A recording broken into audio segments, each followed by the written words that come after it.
Welcome to Fresh Talk News Channel. Today, we delve into the latest news update. The Trump administration now claims Kilmar Abrego Garcia wasn't deported by mistake, as the Justice Department previously stated, but that he was the right person sent to the right place. El Salvador President Nayib Bukele told reporters during a meeting with President Donald Trump on Monday that he wouldn't return the man the Justice Department claimed was mistakenly deported to his country. "How can I return him to the United States? Like if I smuggle him into the United States?" Bukele said, sitting beside Trump in the Oval Office when asked if he'd return Kilmar Abrego Garcia. "Of course I'm not going to do it. The question is preposterous." When asked whether Garcia would be released in El Salvador, Bukele responded, "We're not very fond of releasing terrorists." Trump then turned to Bukele and said of the reporters in the room, "They'd love to have a criminal released into our country. These are sick people."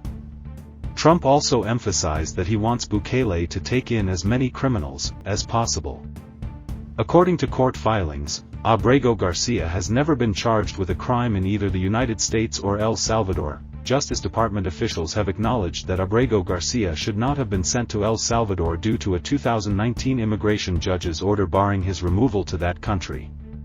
The Supreme Court has since deemed his removal illegal and directed the administration to facilitate his return, while still respecting the president's authority. In a court filing submitted later that Monday, the administration, while maintaining that it doesn't believe the United States has the authority to retrieve Abrego Garcia, cited Bukele's White House comments. DHS does not have authority to forcibly extract an alien from the domestic custody of a foreign sovereign nation, wrote Joseph Matsara, acting general counsel at the Department of Homeland Security, in a sworn declaration. During the Oval Office meeting, Secretary of State Marco Rubio commented, "I don't understand the confusion over the Supreme Court's order."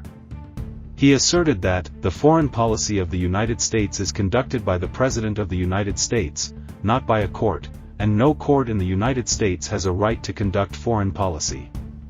Attorney General Pam Bondi added, "If they want to return him, we would facilitate it, meaning provide a plane. That's up to El Salvador. It's not up to us." Top White House advisor Stephen Miller told Fox News on Monday morning that Abrego Garcia was sent to the right place. "He was not mistakenly sent to El Salvador," Miller said, disputing the Justice Department's repeated claims in court that Abrego Garcia was sent to a notorious Salvadoran prison due to an administrative error. "This was the right person sent to the right place," Miller insisted. Despite the Supreme Court's ruling against the removal, the High Court concluded, the United States acknowledges that Abrego Garcia was subject to a withholding order forbidding his removal to El Salvador, and that the removal was therefore illegal, adding that the Justice Department itself had admitted it was due to an administrative error. Miller stated that if Bukele were to return Abrego Garcia, he would be deported a second time to El Salvador. Senator Chris Van Hollen, Democrat Maryland, told reporters, "The Trump administration's position, in my view, is absolutely unsustainable, just like the position of the president of El Salvador. They are clearly just snubbing their nose at the courts, including the Supreme Court," Van Hollen said. "And the courts, in my view, need to exercise their ability to sanction people who ignore court orders."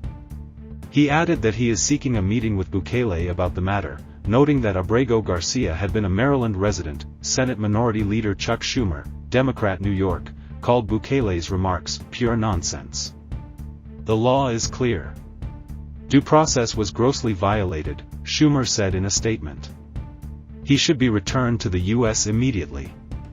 The Trump administration has struck a $6 million deal with El Salvador to imprison deportees it claims are members of the Venezuelan gang Tren de Aragua and the street gang MS-13, both of which it has designated as foreign terrorist organizations. An immigration judge in 2019 found Abrego Garcia to be affiliated with MS-13, an accusation he denies.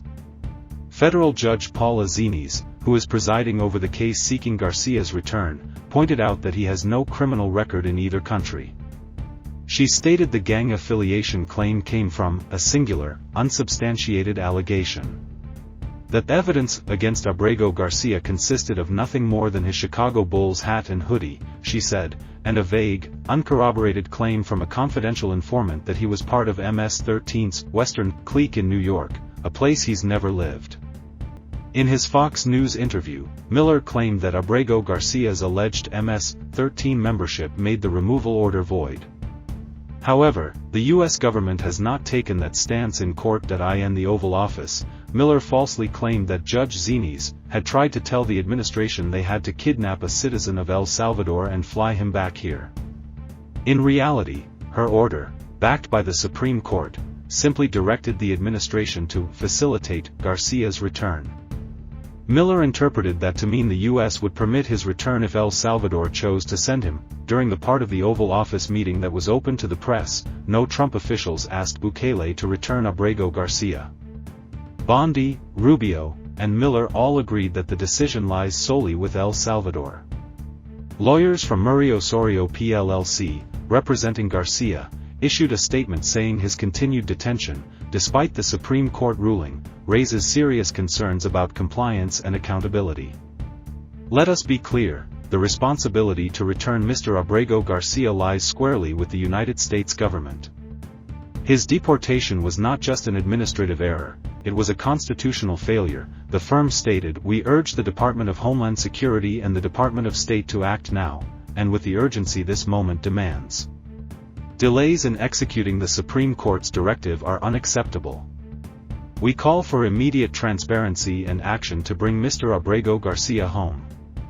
The legal team also argued that the U.S. has more control over the prison in El Salvador than it admits, pointing out that the Trump administration is paying $6 million to detain individuals there. Miller continued to dispute the Justice Department's earlier claim that Garcia's deportation was a mistake.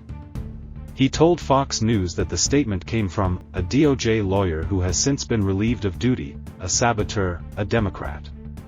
However, that lawyer wasn't the only one who described the removal as an error. Solicitor General D. John Sauer referred to it as an administrative error. In a filing to the Supreme Court last week, following the High Court's decision, Judge Zines ordered the U.S. government to take all available steps to facilitate the return of Abrego Garcia to the United States as soon as possible, and to comply with the Supreme Court's request to share what it can concerning the steps it has taken and the prospect of further steps. Initially, the administration provided none of that information. But in a filing submitted Saturday, it confirmed that Abrego Garcia is currently being held in the Terrorism Confinement Center in El Salvador. He is alive and secure in that facility.